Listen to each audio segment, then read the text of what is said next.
kura ya watu ya Momenje.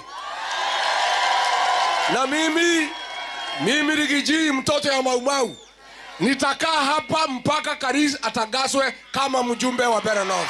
Baada ya Rigathi Gachagua kutangaza kukita kambi Mbeere kumpigia debe mgombea wa chama cha DP Newton Karish, leo naibu rais Kithure Kindiki ametua Mbeere North akiapa kwamba upinzani utapata pigo kubwa mnamo tarehe 27 Novemba.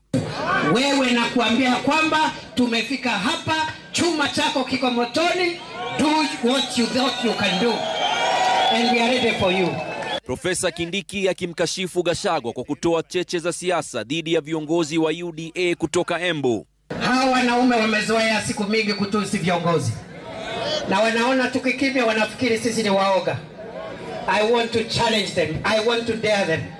I am in Mbeere North. I have just arrived.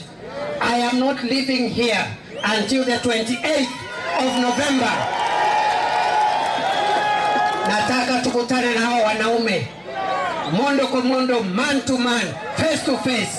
Kivumbi cha Mbeere North kinatarajiwa kuchacha zaidi, huku Kindiki na Gachagua wakipimana nguvu mlimani, wote wakiapa kukita kambi hadi baada ya uchaguzi.